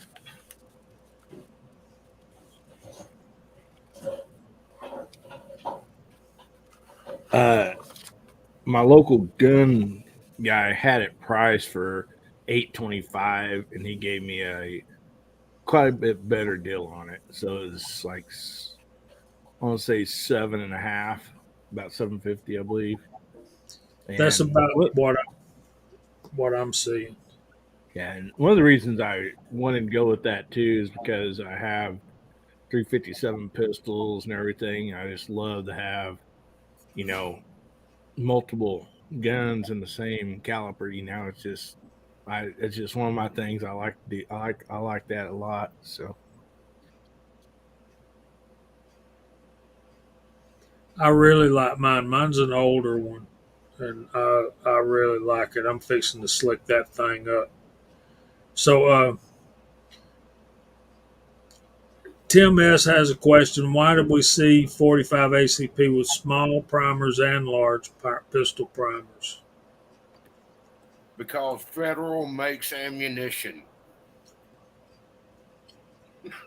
Well, it's because everybody saw the shortages. Everybody saw the pinch on primers, and it was just easier to produce one size rather than two sizes or variations of two sizes. So they centered on the smalls because everybody loves 9mm. Who knows why?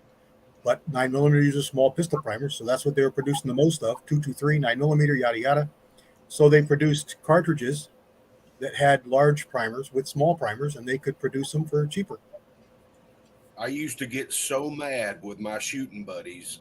We'd go down and spend the weekend shooting, and they didn't reload, so I picked up all the brass. I was like a little Chico monster, and I'd get back to the house and start sorting brass and find all this small primer 45 stuff. I'm like, what is this?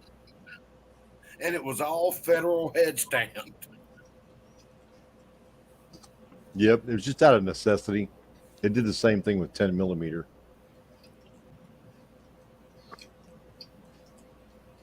I just saved it, and eventually, when I got enough, loaded up a couple boxes of it.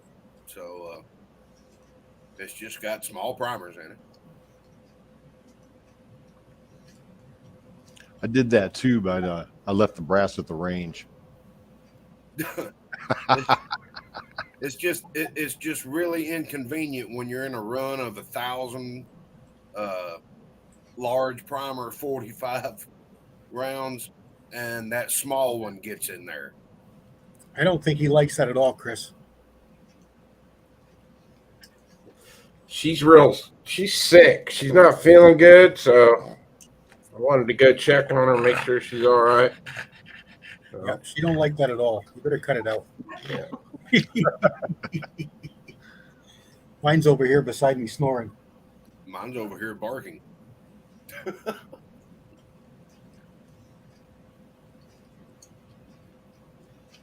What are you barking at? You're inside. I just put my hand on her because she was having a puppy dream and getting a little excited. So now she's looking at me. Okay, let's see if I can get this. That's the movie. No wonder I can't send it. I think we're Who's having looking an at you? exorcism out here in the neighbor's yard, which is why she's upset, yelling and all kinds of stuff going on. It's never a dull moment.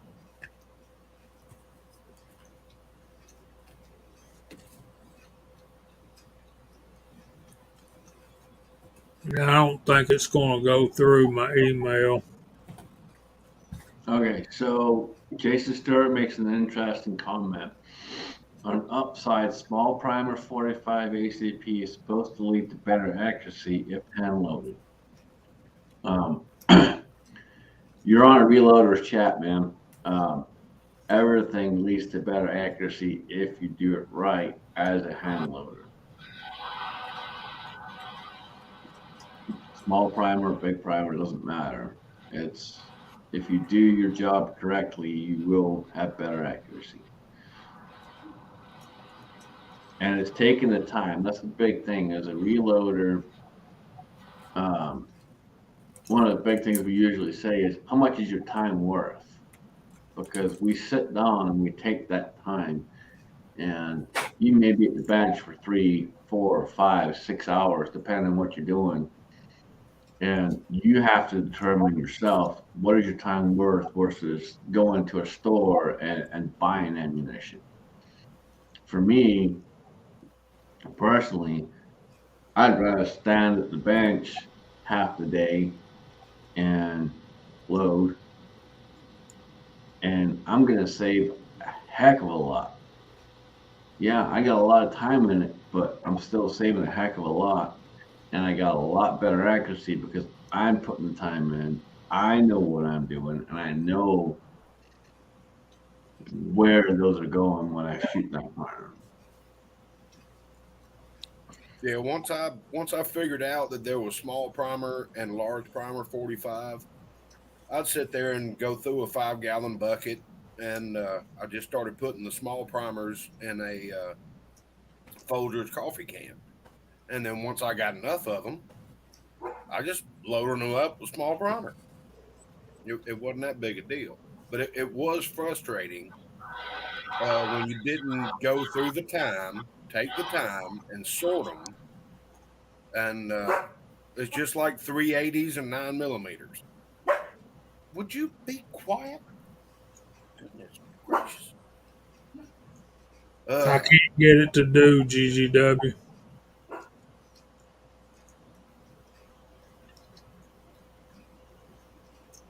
No, and I've had some small 45 show, but overall, already what I have is large. And I got to go back through all of it because a lot of what I have I got from CMAX years ago. But there's still some mixed in there too. So it's just working through it. You just got to pay attention to it. Exactly. I don't mind them, but you need to go through them and know that they're there. That way you can adjust accordingly, and it doesn't mess up your rhythm. All right, that was a failed experiment. Let me see if I can do this way. So where did we leave off with 45 ACP? GGW has wood bullet man tumbler. Oh, okay. That's what I'm trying to get up there. GGW, are these plastic? Are they steel? Are they aluminum? Do you know? Do we care? $20 plus shipping. Get in touch Woohoo! with Woohoo! GGW if you're interested. Here's something. That's awesome, man. Here's something I appreciate. Let me find it here. So we have a question out there from Jason Stewart. Hang on, my guys. Sorry, my internet's being screwy. I'm trying to work through this. I've wondered at handgun practical ranges, how could small or large even matter? But if I read it on a manufacturer's website, so in all honesty, it really doesn't make a huge difference whether it's small or large. It's just paying attention to what you're doing as you're reloading. You really have to watch, because as you're sorting your brass, if you throw it in like a Dillon, for example, and you start running, and you have a large and a small, and they get mixed up, you're gonna have problems. That's where that really comes into play. As far as actual accuracy, you're probably not going to see a huge difference, small versus large. I've shot and loaded both. Never seen a issue with accuracy with either one. My problem was getting a small primer case mixed in with my large primer when I'm trying to run 1,000 rounds, and it's just inconvenient. Yes, that will make you back up from your bench very quickly. All right, so Chad Kelly just got his Dillon case feeder. Chad Kelly, if I was you, and I did this, find you some kind of mirror. I have a concave mirror hanging up on the wall right above the case feeder. That way I can see when it starts getting low and throw more cases in there.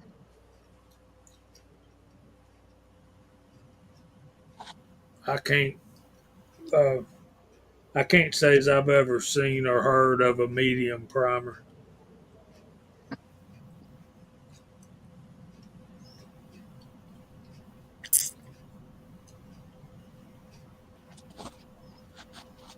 CW is showing Willie, and yeah, Willie is beyond missed. There's a lot of comments out there in the side chat. Willie is beyond missed. I'm surprised the sound didn't come through, because he said his classic, "Woohoo! Yeah," but you couldn't hear it.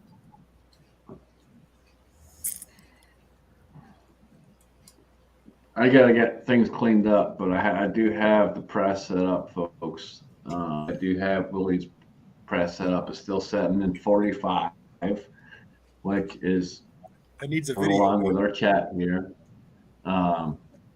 He logged 45. I got it set up still in exactly what he had. I got to run a case through there and figure out where he's got it set at. But my intent is to try and keep it the same and just load off of what he had. Obviously, with bullets, depending on the bullet, it's going to vary, but my intent is to try and keep as much as possible of what he had set up. I was going to ask you, are you planning on casting them or buying factory cast bullets? Or I'm not going to buy 45 for a long time, man. I got 45 bullets out the wazoo from CW. I got 45 from Mark. And a lot of them are going to be in 45 Colt, but I do have some that will definitely go into 45 ACP. I do have a 45 ACP mold, and so we will be casting.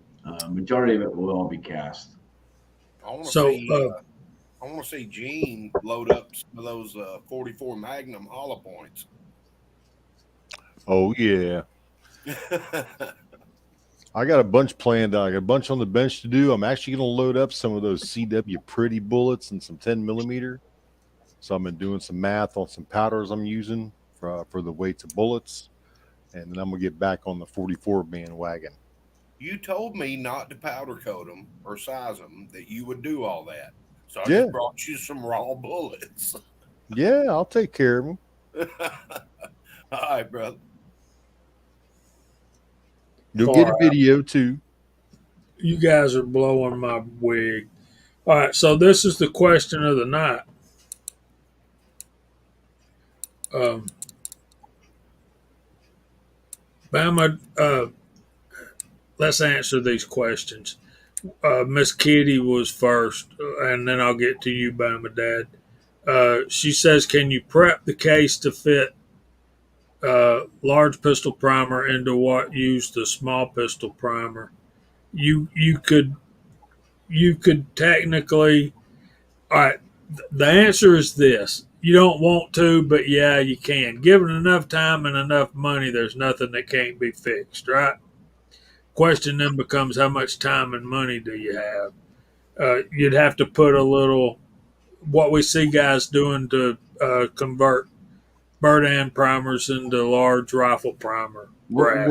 What you got to think about is this: when you take something that's supposed to be small and you open it up and you try to cram it in there and you try to make it fit and work right, is it going to work right every single time? Probably not. And that's where you get to. And can you make it work? Yes. Is it ideal? No. Yeah, this Square might peg, leak. round hole. Yeah, it might leak even if you put the little bushing in there. Bama Dad says, is it cheaper to buy powder coated 9mm over copper jacketed? Yes, but we cast our own and powder coat them ourselves. So that makes them even cheaper. And Pat in the bunker ran through here like his hair was on fire. Good night, Andy. So we got to get Pat to come on the panel one night. Hey, can I answer Chad Kelly's question real quick out there? Absolutely. I hadn't seen it. He wanted to know. I think Chad wants to do a stream. He says, "Does anyone do Sunday late morning, early afternoon streams? I've got an idea to just go live stream while I put together the swinger target with 3-star." So, Chad, you are good. Craig from Georgia Trapping and Fishing does 2 to 4 p.m. Eastern, and Scotsman goes live at 7 p.m. So, I think you're pretty much good anytime other than 2 to 4 and 7 to 9 p.m. on Sunday. I was gonna Does that say, sound yeah, good to everybody else? if you're first thing in the morning, late morning, you're good. Yep. And we will And be there to. if you do intend on doing so, let us know, because we'll be happy to jump in, support you, and drive it. We'll be right there to support you, Chad. I posted up a link to his channel. Anybody's not linked to Chad. Yeah, he's got a great channel. Yep, he's just got a few followers now. He's a newer channel, or smaller channel, I should say, and he does some pretty good stuff. I don't think I am, but I'll take care of that. Yeah, he's got a great channel. Does a lot of fun stuff. Plus reloading too. So Good night, Hobbies Hobo. Good night, Mike. Be safe tomorrow, man. Have fun. Night, Mike, and hi, Chico. Good to see you, man. Yeah, Tommy boy. Yeah, I am streaming tomorrow night. I've been sick, and that's the only reason I just couldn't do it last Saturday night. Man, my throat was so sore, I couldn't hardly talk, and I just wasn't was feeling funny. good. But I actually saw part of it. It was funny when it started out. You know, the funny thing is, I loved it. Probably missed 90% of hillbilly streams, and you would think that the hillbilly guns, beer, and blah blah blah, that I would be there because I'm always drinking. But no, I missed every single one of them.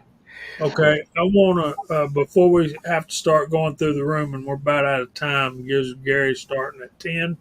Uh, I want to get Chris and Gene's take on pressure signs for semi-auto handguns like 9, 40, 45. I mean, for me, it goes right back to what CW was talking about earlier. You kind of can, when something's not right. Um, I do tend to check the primers, even um, just because, especially with 9mm, I just know what everything's doing. So I know when I've pushed something to the max. Um, but yeah, basically for me, it goes back to what CW was saying: sound, um, the the way the gun reacts. I mean, there's a lot of stuff there. There's always a sign there when something's not right. So um, that's kind of my take on it. I'm Paul gonna have, got I'm gonna have to agree with you, Chris. Feel is everything. Muzzle flash. If there is an issue, if I feel an issue or hear an issue, then I look at the brass. If I don't feel or hear any issues, I don't bother picking it up and looking at it. You brought up Feels good, do it. you brought an excellent thing that most people don't look at: muzzle flash. Muzzle flash is huge, Yes. especially if you're shooting a Magnum caliber, 44, 357, whatever it may be. That is huge, and you have to really pay attention to what's going on.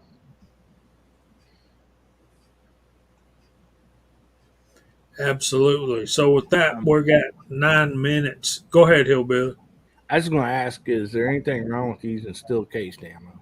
Because I've had a few people on comment on one of my videos, and I assume I had steel case in there, but he's like, I wouldn't be shooting that steel case through that gun. Why not? I don't know. That's the reason I was asking. Is there? Well, now look, different cases have different expansion and retraction characteristics. Aluminum, brass, nickel plated brass, and steel. So that's the only difference in them. I mean, steel, they say steel is dirty. Well, it's dirty because it doesn't expand to the chamber itself, as brass will, and allows blowback into your internals. Hence, you get a dirty gun. Other than that, man, load it and have fun. Okay. Appreciate that. You also may think- be surprised. They hide a lot of steel case stuff. Throw a magnet on some of your brass. You might be surprised. I got a whole video about that, CW. Yeah. I It's think called, the video is called "Check Your Brass." I remember that one. Yeah, I think one of the things I see one of the reasons I don't like steel case ammo is some of it has uh, some kind of finish on the outside of it, and I don't want that gunk clogging up my chamber. You shoot enough of it that what is it? Is it's like varnish or something like that? Just like a clear coat, It's whatever. it's lacquer. Yeah. Yeah, lacquer. Yeah. So I don't want to do that. So The only thing that I can tell you about steel case that I have experienced at the range, I've shot a lot of 223 steel case ammo back years ago before I started reloading. I've never had an issue with it running in like a rifle AR, like a 16-inch barrel or 20-inch, whatever. But I have had a lot of cycling issues with AR pistols and steel cased ammo. I don't know why. I don't know what causes it, but that's just something to keep in mind. Just I don't know what the Okay. deal is with it, why it's that way, but just something to think about if you have an You're AR pistol. you're probably limp wristing it. You're probably not big enough to hold it tight. That could be it. Well, 100%. no, hold on, stop. It's pretty simple, and everyone out there knows Chris is left-handed. Well, that's the fucking problem right there. Made for right-handed shooters. It's, Well, they are. don't be a pussy. Use your right hand and hold the gun properly. All right, we got to start getting through the room and get out of here and clear the way for Gizzard Gary. Uh, did that answer your question, Hillbilly? You want to go first? What you got coming up? I know the live stream tomorrow night. Yeah, that answered my question. Thank you, fellers. Yeah, got a live stream tomorrow night. It's at 9 Central, 10 Eastern time. Guns, beer, and therapy. We just try to have a good time on there, and we'll continue to do that as long as everybody enjoys doing it. And then I got some videos coming up that's going to be coming out. Some more on the Rossi new rifle I bought, and then some more on the 10mm pistol, and then who knows what I'll be shooting or what else will be going on during those. But anyway, we'll try to make some fun videos for you, So appreciate you having me on here. Enjoyed it, man. It was a lot of fun. Always look forward to Friday nights. Well, thank you for being here, brother. Scotsman, what you got working on, brother?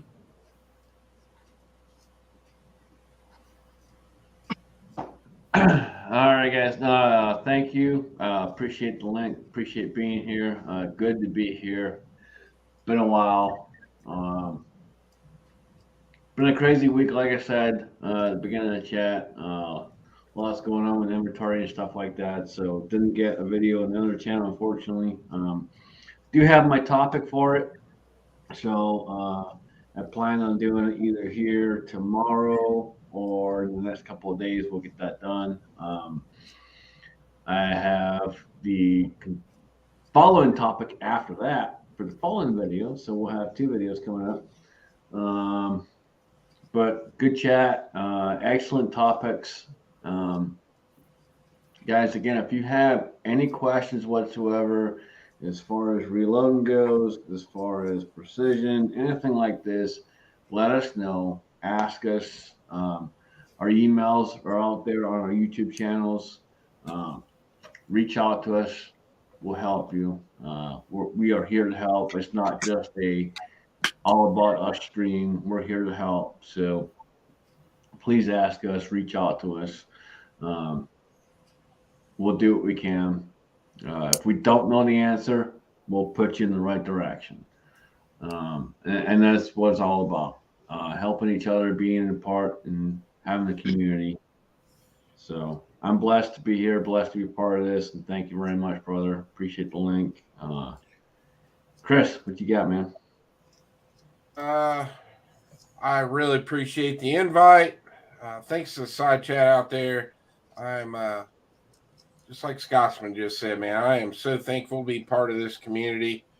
And we're going to have a fun show Wednesday night. We got AIM Surplus coming on, 9 Eastern over on my channel. And I am just can't wait till tomorrow morning at 9 a.m. to get back on the range and shoot my first USPSA match. It's been a long winter, and I'm ready to get back in the competition circuit. So I'm itching to get out there tomorrow, and I'm going to get to shoot with my brother Gene over here, and I'm going to turn it over to you. No, it's going to be a good time tomorrow. I'm looking forward to it. I'm all packed up and ready to go pew-pewing. Hey, thanks for having me on. Greatly appreciate it. Love Friday nights. Love Friday nights. Well, I've got a list of videos this long to make and working so much I haven't had time to do any of them. And now I'll be gone shooting the USPSA tomorrow with Chris and company. And then I'm going over to Cardinal Shooting Center on Sunday. And I'll be there all week long for Buckeye Blast, helping do setup and work the event. So just got a busy week ahead. I'll definitely be on Chris's chat Wednesday night. Just do that from the hotel room. And, man, just thanks for having me on. Great panel, great chat. Love you guys. Love you too, brother. Thank y'all for being here. Mark Thomas, I think me and you need to get together and go to Abigail's house. Yeah. Hey, real Sounds quick, good. Wayno House 74, or I hope I said that right. He's wanting links to everybody's channels on the panel. I don't have a wrench, so if a mod could throw those links out there for him, Yeah. it would be greatly appreciated. Hold on, let me see what I can do here. I can't do it and do this, so Kingpin's out there. I'm sure Kingpin will knock it out. We had to have You can just cornbread. click on their icons in the side chat. You'll pull up their channel. You can go right there, each one. While we're still on, you can click on everybody's channel. Not if he has to be a mod though. Nope. Oh, Shouldn't really? have to. Shouldn't have to. Yeah, I Just think- click on the icon, not the name, the icon.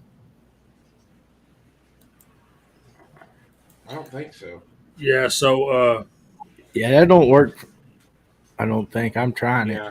it used to be that way, but not If in the you last year or so. no, I just click on no, Wayne House. It goes, go to his channel. I can go right to his channel. And I just subbed him. CW is right. If you left click the three little buttons on the name, it'll pop up and you can go to it. But you have to left click, right click. I think that's because you guys are mods, maybe. Yeah, that's because you guys are mods. You can't Yeah, do if you're that not a either. mod, You can't got to do be it. a mod. Okay. Mark, what do you got coming up, bro? Well, I have been doing more leather work than any reloading or shooting, and I got to get some time since the boys done with track season. We got to get this goofy thing out to the range, give it a try, and that'll probably be the next thing I do some shooting with. So that's pretty much what I got going on. Thank you for having me. It's wonderful. Great to hanging out with the people in the side chat, and it's been the best part of my Friday. Me and you need to get together and do a 35 Remington reloading workshop. That would be cool. That would be fun. I forgot to ask the big question of the night. Are any of you guys out there thinking about reloading 45 ACP? If you are thinking about it, what's holding you up? If you need something, let us know. Yeah, anybody wants to start reloading 45 ACP, let us know as quick as you can. And let me go through this, and I'm going to try to hesitate for a minute or two to let Hot Pot get everybody's links up there. Monday nights is Monday night. We have McMahon, I think, at 9 o'clock. Chris, you're going to have to help me, brother. Tuesday night is the Reloading Podcast. Wednesday night is your show, and Chris from the 740, and High Boys Battle Room Bible Studies when he does those. Thursday nights, that is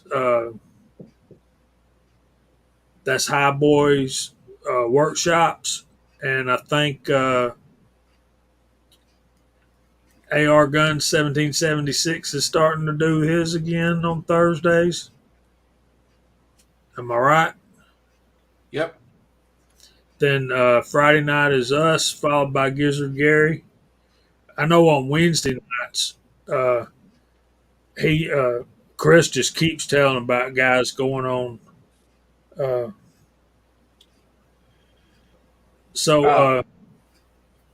Yeah, you got me at 9 Eastern, 9 to 10:30. Then you got Roll Call 219 coming on right after me. And then you got G Webs at midnight and the Wednesday night mouse party at 1:30 in the morning. So yeah, that like goes on all night long. So, James, let me know what gun you going to be shooting that 45 out of 45 ACP.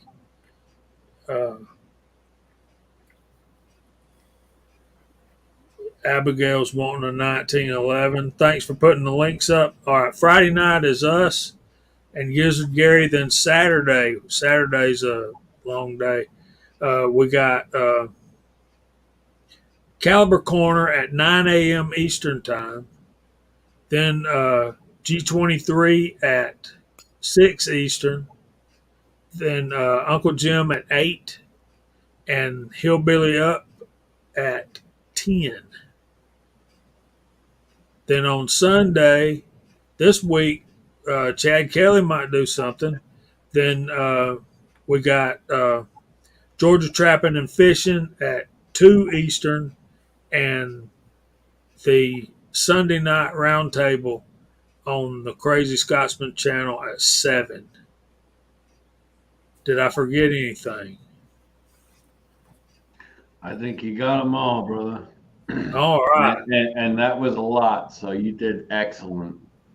You people are turning me into a vampire. Yeah. Good night, 6-shooter Texan. Good night, all you great people out there in the side chat. We hope you'll get in touch with us, GeorgiaShootingConnection@gmail.com. If you have any topic ideas or questions, James, send me an email, James Pugh, and we'll talk about that, see what we can do. And meanwhile, we hope the Lord blesses you all real good. And if He's willing, we'll see you next Friday night at 8 o'clock. Say good night, y'all. God bless. Yeah. Good night. Now